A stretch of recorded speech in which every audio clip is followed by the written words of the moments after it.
50 KTRS. Friend of the show, David Lightbolts is with us. And what's your official title over Better Together? Director of Community-Based Studies. There you go. David Lightbolts with Better Together. Better Together is a nonprofit organization funded by a bunch of St. Louisans to study ourselves.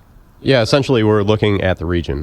You have the mayor, county executive, 90 municipal mayors in the county, but it's really no one's job to take a regional look. And so over the last year or so, you guys have sort of done how many studies in total? We're in the midst of our sixth with general administration, which we have a few more reports on that. Okay, but is this the end? We will do a wrap-up report following general administration and kind of tie it all together. You've done health, you've done police, you've done fire, and now you're looking at cities that we'll get to in a second. All of these are online, and all of it ultimately is to ask the question, what happens? What should we do, if anything? Sure. It just, again, takes a regional look. It puts all the data we collect from these municipalities and local governments online. It's all searchable. We want the public to go there, look at their governments, look at others, and really get an idea for how we're functioning as a region. What's the website? BetterTogetherSTL.com. All right. What does this report tell us? So our first general administration report showed that we're overspending on general administration, which is just the basic functions of government, running the city halls, paying the staffs, those sorts of things, to a tune of about $113 million overspend. Wait a minute. So we're spending $113 million more?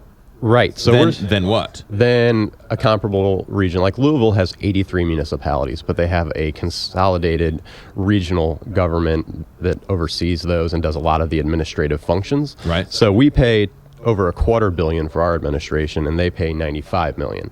And so per capita, it ends up being a difference of about $80, $85 a person. So we're paying an extra $85 a person so that we have 90-something municipalities. And that it's really a product of having that many municipalities. When you divide administration up 92 times in a region, you're not going to get an economy of scale that you should have with a region of our size. Because everybody needs a mayor, everyone needs a police chief, everyone needs an alderman, everyone needs a space, everyone needs heat, everyone needs a secretary, everybody needs phones. Right. We even in this region have a few places where you can see city halls from other city halls. So that is... just out of curiosity, where can you see City Hall from City Hall? I forget the specific example. There's one, I think it's off St. Charles Rock Road. Yeah. Where you can see City Hall from City Hall. And those two towns have mayors and aldermen and everything else. Right, and it's just a structure that, was inherited. It's not like the mayors that are in charge right now developed it. Right.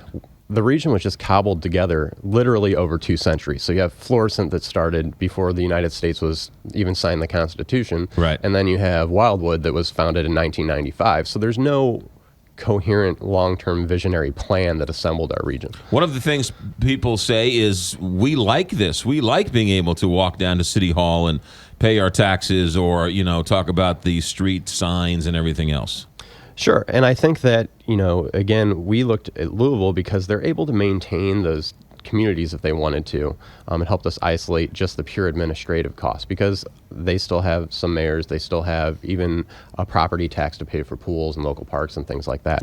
But what they also have is online portals where you can go and get your business licensing done, where you can go and look up all the ordinances in one place, where you can go and essentially have the interactions with the government you need to have online, but then you can also go to a really centralized office because regionally, we're not structured for people outside the region to be attracted here, and that's an issue because we're losing population and we're not gaining it. Right, and that's the thing is this might have worked nice and worked well in the 20th century, but in the 21st century, it's a whole new world. Right. You try to explain the structure to businesses that are looking to move here, or if you wanted to get a project like Google Fiber going and you tell them that, hey, you have to navigate 40 or 50 different ordinances, that's probably not a real attractive issue. It's going to get you cut off the list. Right. Interesting. Okay. So the bottom line on this one, you were just looking at the amount of money versus a comparable city. Right. And what we found was a kind of a disconnect between what we pay for services and what we think we pay for services. And that's a product of having such reliance on the sales tax here. So when you're a fragmented region, and let's say you're a municipality of 2,000 people, you can levy a sales tax, lower your property tax, which some did in the 70s when you could first do that. Right. And you all of a sudden have access to money from outside your municipality or whatever government you're part of to bring in and pay for services. So politically, that's a pretty popular thing if you can say, hey, we'll get the money from our sales taxes. Right. So you're saying that there are some towns that don't have property taxes. Sure. Three of the wealthiest municipalities in the region, De Pere, Town and Country, Wildwood, don't have a municipal property tax, and they bring in close to half of their revenue from sales taxes. No property tax, all of their revenue is from sales tax, and if you shop in those towns, Sure. then you're funding their schools. Right. And then we have some municipalities that have over 40% below the poverty level, and they're charging as much of a property tax as they can because they can't get access to the economic development to bring in that sales tax to their communities.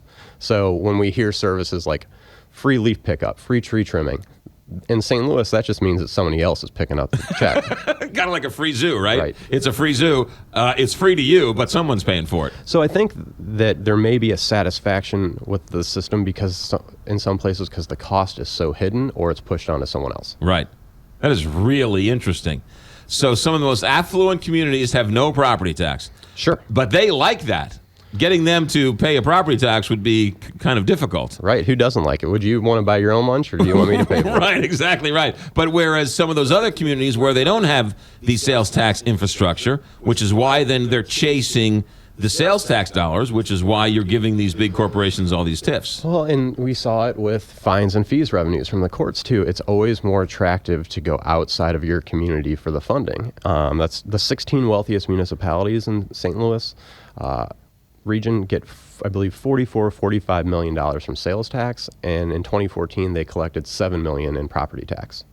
So wow, there's a big disconnect between the services you get and what you actually think they cost. that is really interesting. Get someone else to pay for your own services, and it's worked well. But now, when we have to swim together or we swim separately, interesting. Okay, the full report is where?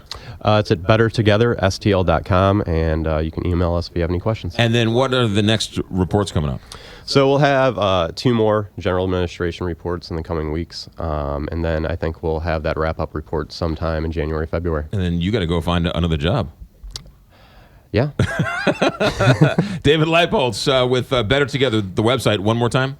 bettertogetherstl.com. Merry Christmas. Thanks for coming in. Thank you. 847, Big 550, KTRS. Sample comes with a 90-day order. Copays and deductibles may apply. If you